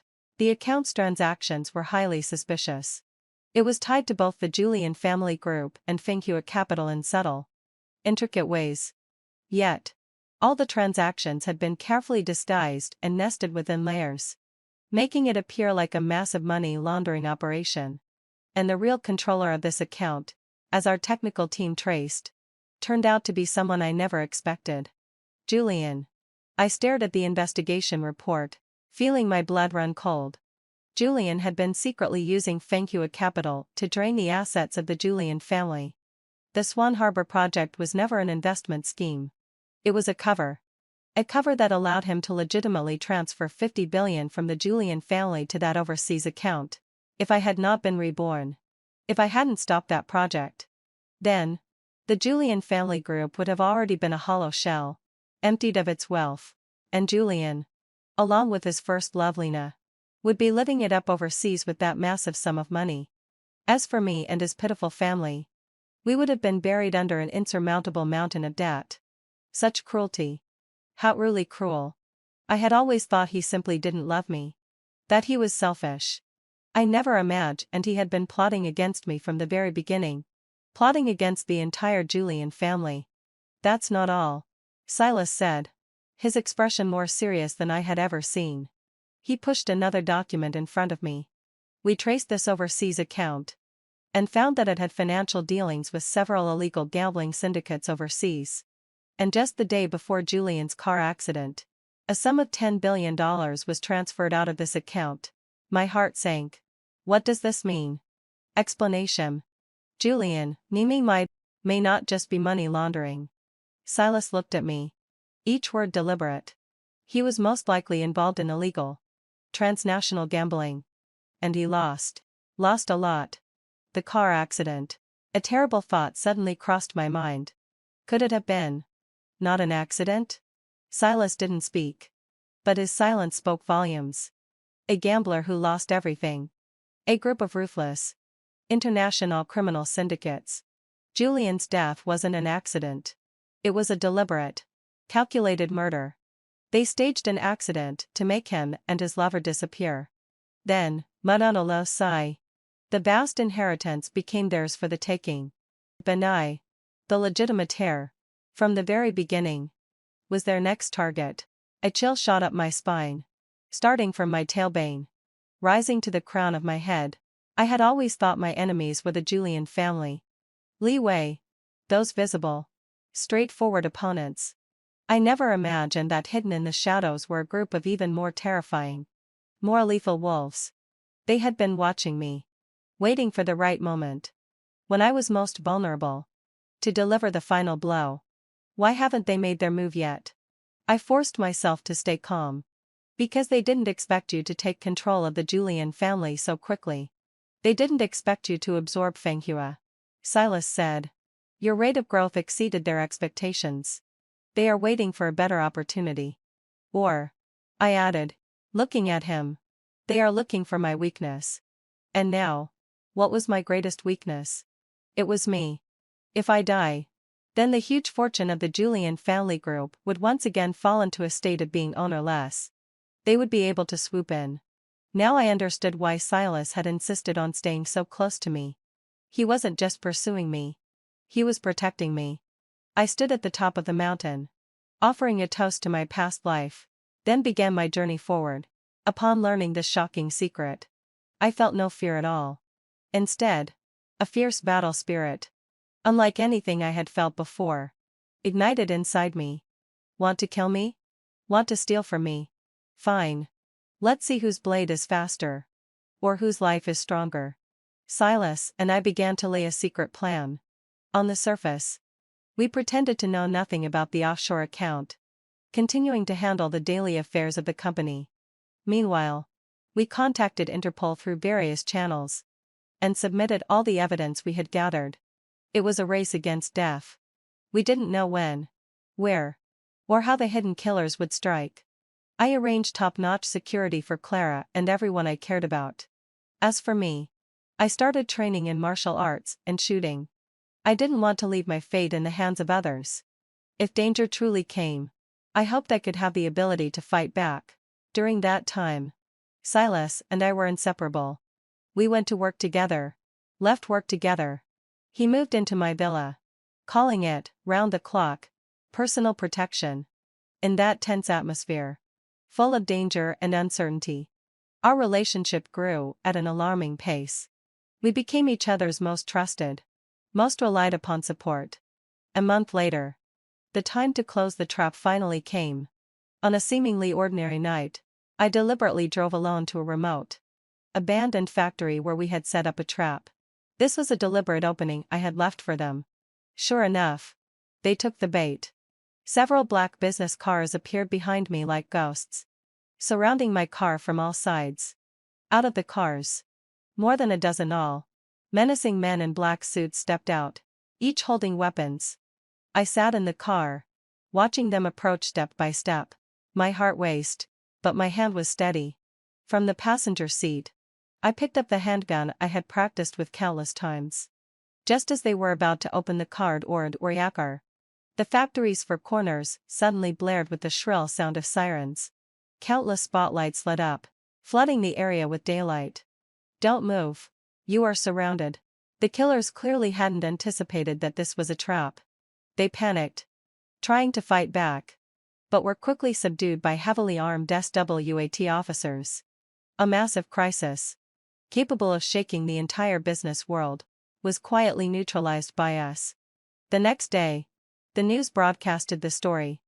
A transnational criminal syndicate, involving billions in funds, had been successfully dismantled. No one knew that the fall of this syndicate had anything to do with me, the business queen. Everything was over. A week later, I appeared on the cover of Forbes magazine. In the photo, I wore a red gown, standing atop the Julian family group headquarters, with the sparkling night view of the city behind me. My face carried a confident, composed smile. The magazine's description read, "A legendary woman who has turned business into an art." I held the magazine in my hand and, with Silas, went to the cemetery. Not Julian's, but a tomb I had made for myself. The gravestone had no name, only a date. The date I died in my past life. I placed the magazine and a bouquet of white daisies at the base of the gravestone. Then, have I too? I opened a bottle of fine red wine. I poured 2 glasses. One, I set before the gravestone. The other, I drank in one gulp. A toast to you. I stood before the cold stone tablet and whispered softly. Thank you for your foolishness, your weakness, your death. Only then did I have my rebirth. With those words, I took Silas's hand and turned away, leaving this place behind. The sunlight filtered through the gaps in the leaves, casting a warm glow on us. Warm and bright. I knew, from this moment on, the woman named Nova, from my past life, had truly died. And I, for the first time, was beginning my own life. A life with love, with friends, with a career. A life with light, with warmth. A life full of endless possibilities. How wonderful. I loved Victor for 10 years. I turned him from a poor boy into a new business tycoon. But after 3 years of marriage, my family's company was bankrupted by his schemes, and he brought his first love into our home in my stead. I was so enraged that I suffered a heart attack and died right before his eyes. When I opened my eyes, I was back in college, facing a donation box for Victor. Victor's good brother sneered at me, Elvira. Don't think Victor will spare you a second glance just because you donated 100 yuan. Yeah. Victor doesn't even look down on you. Or your money. I paused, retracting my hand hovering over the donation box and stuffing my bank card back into my pocket. I said coolly, fine. Since he looks down on it, I won't donate. No need to upset you all. Victor came from a poor family with a mother seriously ill, so our class had organized a donation drive for him. In my past life, I was a naive rich girl who donated a bank card with 100 yuan, standing out starkly among the red and green bills. Most classmates praised my generosity, but Victor's friends accused me of insulting him with money. Since that was the case, I wouldn't insult him this time. But Victor's first love, Sasha, jumped out and shouted, "This is a donation drive for Victor. How can you refuse to donate now?" She was outgoing but also from a poor family, often getting close to Victor under the pretense of shared hardship. I scoffed. You were the ones who disdained my money and told me not to donate. Now that I'm following your wishes, why are you unhappy? Sasha turned red in the face. You insulted Victor with your money first. Which is why I'm taking it back to stop insulting him. Do you want me to insult him again? Everyone knew I, a wealthy heiress, had been chasing the poor boy Victor. My sudden change of attitude left the whole class in shock, staring at me in silence. Xianxia, Isara, ever clueless, misinterpreted my actions. Oh, you're worried about embarrassing him in public with so much money? It's okay, you can give it to him privately later. I turned to look at Victor. His gaze was fixed vacantly. And he hadn't said a word throughout. Just like in my past life. He had stood by inferiorly. As if the money wasn't for him at all. I sneered. I'm not worried about embarrassing him. Since you said you don't want it. And you don't get it. I'd rather throw this money to a dog than give it to you. At least a dog would wag its tail to please me. While Victor only ever stabbed me with cruel words. Victor was smart and good-looking. Having scored top marks in his provincial college entrance exams to become a freshman representative. One glance was all it took for me to fall hopelessly in love. But despite his high exam scores, he struggled academically among the elite at our university and couldn't secure high scholarships. The most he could get was just enough for his monthly living expenses. Even with poverty grants, he couldn't afford tuition and led strapped for cash in the big city. Other girls steered clear of him. But I was foolish enough to bring him meals every day, send him monthly allowances, pay his mother's medical bills, and buy him new clothes each season. In short, I funded his entire life. He was essentially my kept man. Yet he never showed me any kindness. When he submitted his resume to my family's company, I pulled strings to get him a position. With his qualifications, he never would have entered the Elvira group otherwise. I even proposed to him. In modern times, it's still rare for a girl to propose to a boy, especially when the boy doesn't love her. But I did it anyway, promising to fund his startup. For a grassroots like Victor, it was too tempting to refuse. He agreed. During the first 3 years of marriage, he wasn't as cold to me. At least we could have normal conversations. And I rarely saw Xianxia meddling in our lives. I thought he was finally turning around and appreciating me. How naive I was. He had only been flattering me to scam my money, all while secretly sabotaging my family's business to welcome back his first love of 10 years. The day Xianxia walked in, hand on her belly, she sneered, "I'm 3 months pregnant. Your family's bankrupt. And you can't help Victor anymore. Be smart and divorce him. Oh, if you hurry to your company now, you might catch your dad's last moments." She showed me her phone screen, streaming live footage of the Elvira Group's rooftop. "Guys, look at the rooftop. That's the Elvira Group's chairman. The company's bankrupt. And he's about to jump. Hey, haven't fulfilled my session. Uncle Elvira, are you gonna jump or what?" Days of overwork had left me gasping for breath. "Elvira, thanks to you, Victor could bring down your company so quickly." Xianxia's laughter was venomous. I had been so busy with company crises lately, never suspecting Victor's long-planned betrayal. All those sleepless nights were his doing. My vision blurred. And I collapsed, failing to catch my breath. Through my fading consciousness, having fulfilled my sigh, I heard Victor's gentle voice, "Xianxia, don't tire yourself, go sit down. What about Elvira? Good riddance. Leave her." I did die. And I deeply regretted it. Reborn. I would stay far away from Victor. Protect my parents and our company. As for Victor without my money, let's see how he survives. I expected him to come crawling back. But not this soon. The day after the donation drive, he cornered me outside the classroom. Victor reached out as naturally as ever. I sidestepped him and headed for the door. "Elvira, where's my breakfast?" He frowned, blocking my path. "Breakfast?" I raised an eyebrow. "I don't have the habit of feeding people." Victor stiffened, displeased. "What tricks are you playing now? Do you think ignoring me will make me notice you?" I flicked his arm aside. "Then why are you blocking me? Seems like you're trying to get my attention." He jerked his hand back, face darkening. How lofty Victor was, accepting my money while resenting me for it.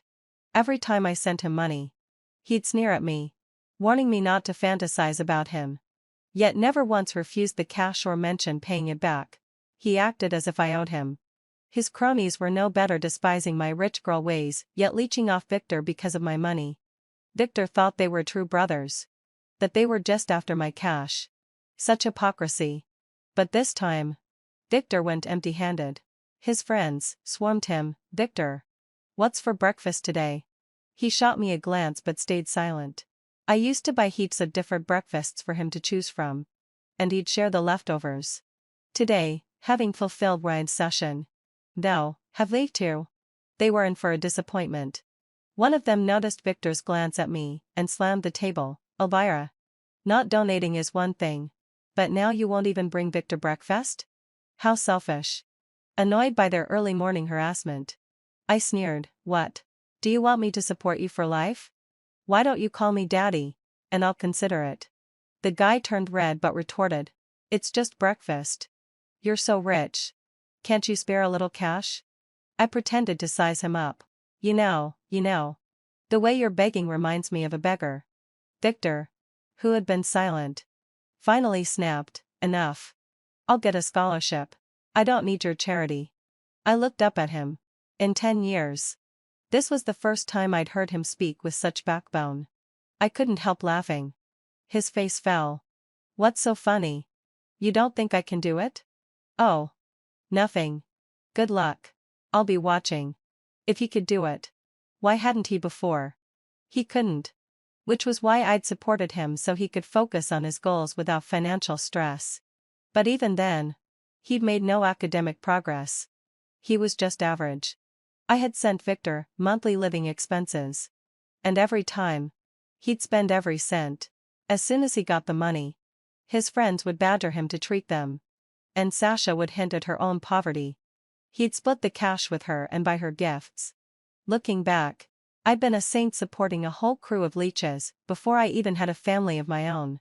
But this month, I stopped the transfers. Victor's mother was critically ill and needed money urgently. The class donations were nowhere near enough. And even after pouring in his living expenses, Victor still fell short. When the driver picked me up, he asked habitually, "Miss, to the hospital?" I'd visited Victor's mother every weekend to pay her bills. I shook my head. "No. Home. We're done with the hospital. Don't ask again." The driver's surprised glance vanished quickly as he turned the car around. He was used to heading straight to the hospital after picking me up. It was just routine to ask. But that routine was over. As soon as I got home, the hospital called. "Elvira. The medical fees haven't been paid yet." I was listed as the contact. "Talk to Victor. I won't pay for him anymore." Putting down my phone, I heard Dad's delighted voice behind me. "Elvira. Why are you home so early?" Tears instantly filled my eyes. In my past life, he'd worked himself into poor health. Despite surviving multiple corporate crises, he'd chosen to jump off that rooftop that day, unwilling to burden me. When I didn't answer, Dad rushed over. Worried. "What's wrong? Did someone hurt you? Was it Victor? I'll deal with him." I hurriedly stopped him. "No one can make me feel wronged. I have nothing to do with him anymore." He froze. Then burst into laughter. "Good. You've finally seen sense. My daughter is smart." She saw through his true colors so quickly. He knew Victor was no good and had tried to warn me. But I was obsessed with Victor. All he could do was try to protect me. Yet in the end, the illusion of peace was shattered. I took a deep breath and changed the subject. "Dad. I saw Uncle's posts on social media saying men your age should focus on health. I'll take you for a medical checkup tomorrow." He nodded gratefully. "All right. Since my daughter cares about me, I'll naturally cooperate." While he was undergoing tests, I went to pay fees and happened to see Victor and Sasha begging the doctor for more time. "Treat first. Pay later." Holding my receipt, I queued up. Sasha spotted me immediately. "Doctor. The payer is here. Over there. Can you treat her now?" Sasha exclaimed, pointing at me. I rolled my eyes. She was clearly delusional. Ignoring how clearly I'd set boundaries before, I ignored her and paid for the medical exam. The doctor checked the system and shook his head. "No payment recorded. Stop trying to fool me. Spend that energy figuring out how to raise funds. I have things to do, excuse me." As I left, Sasha grabbed me. You paid. Didn't you? I nodded calmly. I did. Then why does the doctor say you didn't? I asked perplexed. What does Victor's mother's attending physician have to do with me? I paused, feigning sudden realization. Oh. You want me to pay for him? In your dreams. I'm not a charity. Victor frowned. You always paid before. How can you just stop? What about my mom? She's your mother. Not mine. I said inferently. Since she's your responsibility, deal with it however you like. Victor adopted a martyred tone. If you want to be with me so badly and have her as your mother, pay the fees first. I might consider being your boyfriend. I stepped back. That's a terrible take. My mother is long dead. Are you implying you want her mother to? Sasha shrieked. Elvira. You're so vicious. You want Auntie to die. I quickly waved my hands. I said nothing of the sort you did. If you're so eager to help, pay the fees yourself. I have things to do. Don't bother seeing me off. It wasn't that I was heartless. But every time I visited Victor's mother, she fawned over me like I was an ATM. She only ever schemed against me. Even after I married Victor, constantly urging him to transfer money to her name. I would never save someone like that again. I accompanied Dad through all his exams, noting every word the doctor said. In this life, I'd ensure he stayed healthy not just physically, but in his career too. Victor took on multiple jobs but refused to treat his brothers or give Sasha money. Instead, he demanded they repay debts. He kept meticulous accounts, hounding them for repayment. Predictably, his fair-weather friends deserted him. Only Sasha stayed. She probably thought my anger was temporary, that I'd never truly abandoned Victor. How wrong she was. In class, she grandstanded. I know you're jealous of me. But don't worry, Victor and I are nothing. You can keep sponsoring him. He needs money badly. Give him 100 yuan. And he'll be with you. 100 I scoffed. How brazen. Who said you don't need my charity? What right do you have to lecture me? Besides, with 100 I could date anyone. Why waste it on someone like him? I curled my lip in disdain, all pride and no ability. Out of the corner of my eye, I saw Victor freeze mid-step, clenching his fists. He endured days of overwork. Paled his face, his expression humiliated yet pleading. Elvira. You win. I'll be with you. Just pay the medical fees. I sneered, so reluctant. Did I force you? When did I say I wanted you? He inhaled sharply, closing his eyes. You like me, don't you? I'm agreeing. Isn't this what you wanted by cutting off my money? You succeeded. Are you happy now? My tone turned icy. Let me make this clear. I don't like you anymore. You're poor and talentless. Why should I keep liking you? Stop pestering me for money. Got it? Victor swayed, disbelief written all over him. Impossible. Even if you don't like me, can you at least help me one more time? The money I gave you should cover the fees by now. You spent recklessly, having full biopsy. Gave away the funds. Blame yourself. If you need money, get it back yourself. His face drained of color. He reached for me. Elvira. I stepped back, and he collapsed. My heart jolted, recalling how I died in my past life, falling just like this, at Victor's feet. Victor. Elvira. You went too far. You made him faint. Sasha shrieked, kneeling to check on him. He was breathing steadily. Nothing like my death. Just a fainting spell. Disgusting. I kicked him lightly. Wake up. No response. Classmates crowded around, whispering but refusing to help. I scanned the crowd and pointed at Victor's usual hangers-on. You guys mooch head off him enough. Now pay back the favor. Carry him to the infirmary. Why? You're the one who made him faint. I sneered. You spent his money, leaving him broke and overworked. Want me to call the police to sort out your debts? Those funds were mine to start with. It'd be well within my rights to demand repayment. They fell silent, grudgingly hauling him away. Sasha shot me a resentful glare before leaving. What did she have to resent? I remembered how she constantly sowed discord between Victor and me. When I wore new clothes, Elvira's so lucky to be born rich, changing outfits daily. We have to save every penny, right? Victor? When I carried a new bag, is that a luxury brand? Victor. You've never owned one. Have you? Neither have I. We're just not her class. With her fancy tastes. Even ordering milk tea, this costs dozens of yuan. I've never tried it. You must look down on the cheap drinks Victor and I share. I tried to defend myself. But Victor only resented me more. Convinced I was flaunting wealth to belittle his poverty. Xianxia reveled in it. I had everything but couldn't win Victor's heart, while she grew close to him like stealing something I couldn't have. Now I realized, she was jealous. Jealous of my family background. Using Victor to leech off me. She'd show off gifts from Victor, gifts bought with my money. The watch on her wrist? A present from me to Victor. Now hers. Feigning innocence. Oh, Isn't this the watch you gave Victor? He didn't like it. So he gave it to me. You don't mind. Do you? Should I return it? But you'd probably hate that I've worn it. With Victor glaring at me. How could I complain? Every word was a mistake. In his presence. I'd lost all pride. I rarely gave gifts. Yet he'd casually discarded mine. I realized I hadn't bought anything for myself in ages. Every penny of my allowance went to Victor's mother's medical bills. While Victor lay in the infirmary, I went to the mall. I deserved to celebrate my freedom, and what better way than shopping? But I didn't expect to see Xianxia there. She should have been tending to Victor. I trailed her and watched her enter a luxury watch store to return a purchase. Her face red. She told the salesperson she had no receipt. The gifts I gave Victor, price tags and receipts removed to spare his pride, and be returned. I stood at the door. Silent.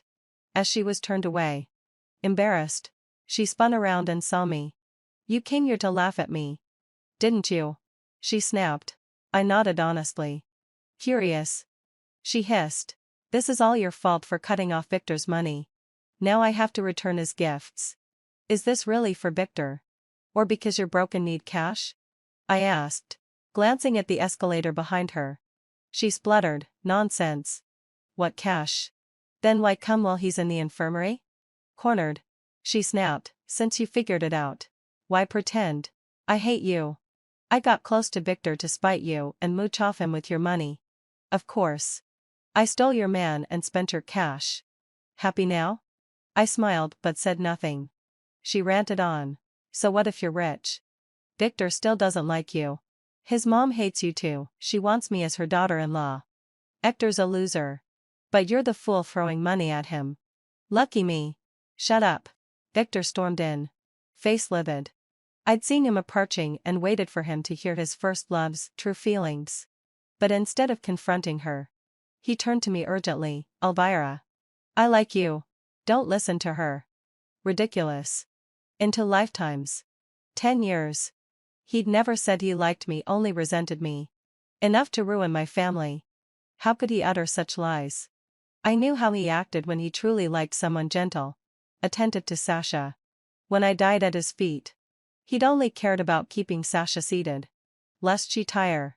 He was never like this in front of me. When I helped him secure investments and got drunk by greasy old men, vomiting until I felt dizzy, he didn't even pour me a glass of warm water. On my birthday, I bought a cake for myself and asked him to come home early. But he used work as an excuse to stay out all night. His mother thought that after we got married, she could be a harsh mother-in-law, always speaking in a sarcastic tone whenever she saw me. I endured it. But he never stood up for me. In this situation, for Victor to say he likes me is an insult to the word like. I just feel disgusted. I sneered.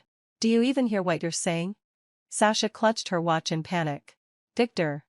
Are you sick or feverish? People like her aren't from our world. She won't treat you sincerely, you're just her pastime. Victor glared at her coldly. Stop talking like this. Every time you do, you're just trying to make me oppose her. I misjudged you before. Xianxia hastily grabbed his arm. I was just angry earlier. I only wanted to provoke Elvira. Not really look down on you. I quietly watched this farce.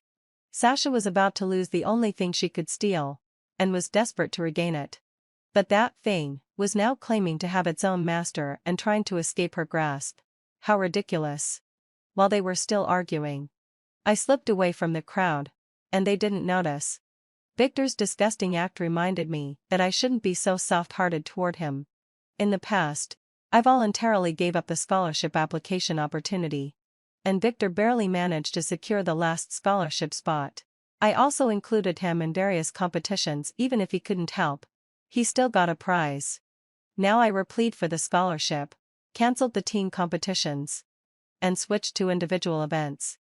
I called my assistant and told him to follow the process for issuing corporate grants, without giving special treatment to Victor and Sasha.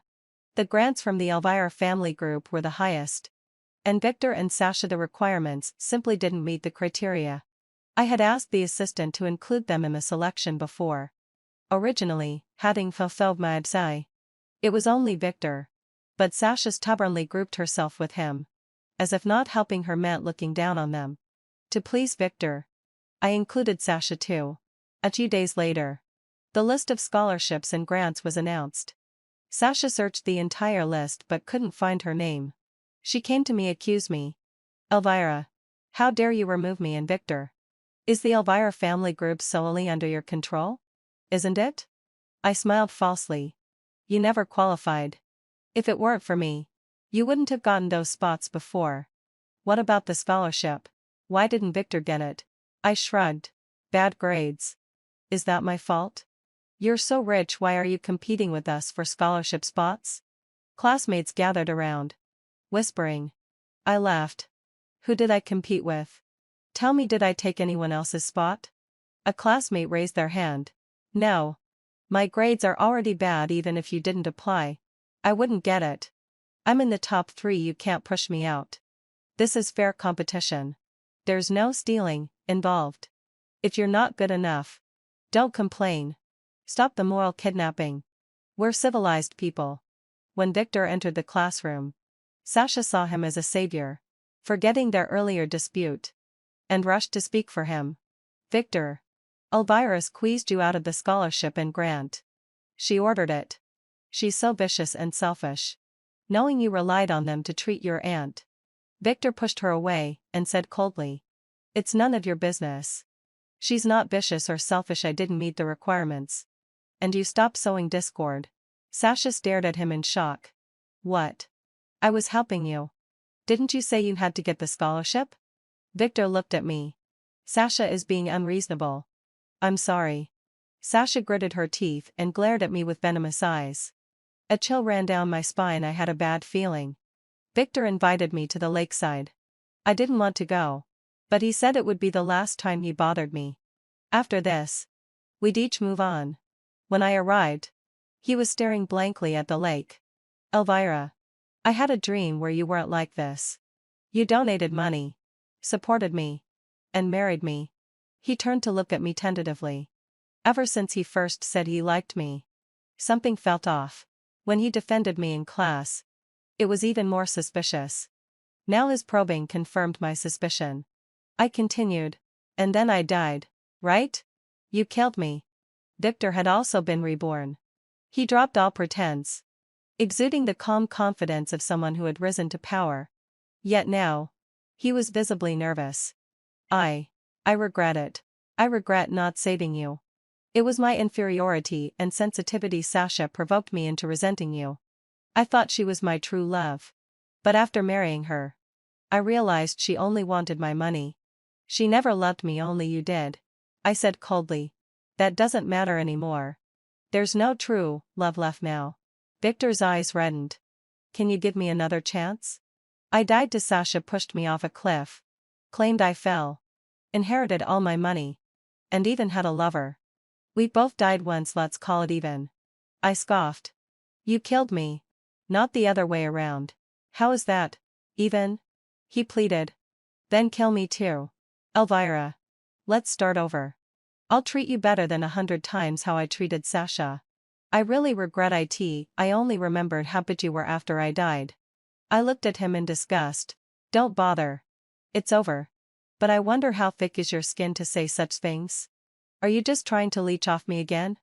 Hit me. Scold me, whatever I deserve. Just don't abandon me. Victor looked like a rejected puppy. So my dream was real. Since you're both back, you can die together.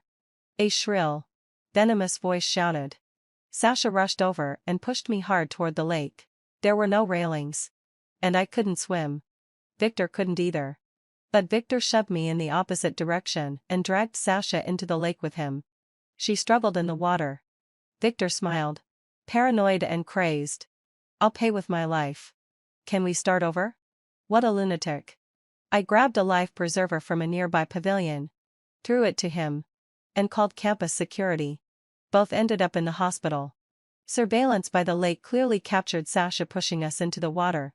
Victor's instinctive grab for her was deemed a reflexive attempt to save himself. Sasha was detained upon waking. She knew neither Victor or I could swim. Yet she deliberately pushed us in attempted murder. After all those years as the wedge between us, I kindly visited her in detention.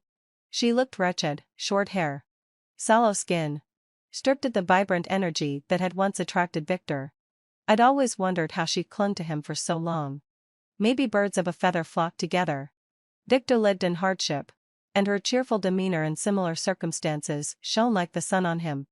Or maybe his inferiority complex festered in my presence, twisting into jealousy and hatred. None of it mattered now. Sasha glared at me bitterly. Too bad I didn't kill you. You've had everything since birth. And now you've even won Victor. You must be thrilled. Laughing at me for failing to steal anything. Like a pathetic clown. I couldn't help laughing. Who needs to laugh in my head? I'm doing it to your face. She slammed her fists against the window, rage contorting her face. Desperate to claw at me. But trapped in that tiny room, she couldn't harm me. Her misery satisfied me. As for Victor, the Victor who'd killed me in my past life, if he was back, he'd atone for his sins. I'd stop funding him. And no company allied with the Elvire family would support him either. Let him earn a scholarship with his grades if he could. Spoiler. He couldn't. I not only studied relentlessly but tutored classmates at his academic level, determined to leave him in the dust. Victor endured in silence. Too afraid to complain. But his pleading stares disgusted me. After graduation, he applied to the Elvire family's enterprises. But hire him. My father outright rejected anyone with corrupt character, without my needing to say a word. Jobless. Victor took odd jobs to survive. Failing to pay medical fees. His mother was kicked out of the hospital. And they crammed into a damp basement. How long she'd last?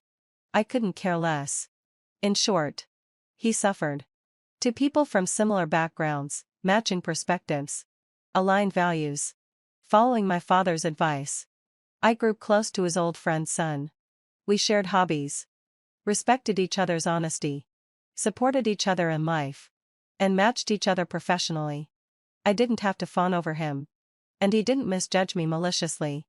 When we entered a Western restaurant side by side, we saw Victor working as a part-time waiter. He approached our table, uneasy yet hopeful. Elvira. This is. I cut him off without hesitation. My boyfriend. Evan. Evan knew about my past with Victor. When I asked if he minded, he said he'd be the last man I'd ever care for this deeply, that the one who'd wasted my love would never get a second chance. Now Evan smiled confidently. Hello. I'm Elvira's boyfriend and fiancé. I've heard about you. We're getting married in a month. If you're free. Victor. You're welcome to attend and witness our special day. He held my hand. A flicker of possessiveness in his eyes. Like a guard dog protecting its meal before an opponent. I soothed him with a glance. Though he invited Victor, he kept the wedding invitations in his pocket, refusing to offer one. Clearly, having fulfilled my ansai, he wasn't sincere. I ignored this, tapped the order pad, and said coldly, We're done. You may leave. Victor hung his head in shame, muttering, There's really no chance for me. Is there? I turned away, discussing our date plans with Evan. Victor walked away in silence. I knew he'd never bother me again. My name is Victor. Watching the once brilliant Elvira collapse in anger, I felt a twisted sense of satisfaction. See? No matter how rich you were, it all belongs to me now. But as I inferiorly watched her breath weaken until it stopped, my heart raced with unease, panic, and emotions I couldn't name. I pushed them aside, focusing on my career and Sasha. But focus eluded me. Coming home from work, I'd hear Elvira's laughter, calling, Victor, come try the new dish I learned your favorite, while drinking at business dinners. I'd hallucinate her whispering, don't drink so much, Victor. Your stomach will hurt. The final straw? Seeing Sasha laughing with a young man on a date. Just as she'd done with me in college. I knew what it meant. Sasha invited me hiking, claiming it would strengthen our bond. Foolishly, hadn't fått session. I thought she'd changed her mind. At the isolated cliff. She pushed me off when I wasn't looking. As a spirit after death. I followed Sasha and watched her fake grief while counting my assets at night. Soon, head out a low sigh. She brought the young man home. Karma, first I brought Sasha into Elvira's life. Now she did the same to me. Before fading, I remembered all Elvira's kind. I must have loved her, blinded by the gap between us. But when I opened my eyes, I was back in college. I scrambled out of bed to find Elvira. Almost in time. No, this time, Elvira treated me with cold indifference. I could no longer take her for granted. I knew her oppress was revenge. But I deserved it. Let me atone with my life. Seeing her again with her fiancé hurt. But I couldn't deny he was better than me, too good to resent. I could only wish them happiness. As for me? I drowned in the gutter for eternity. Just as she wanted.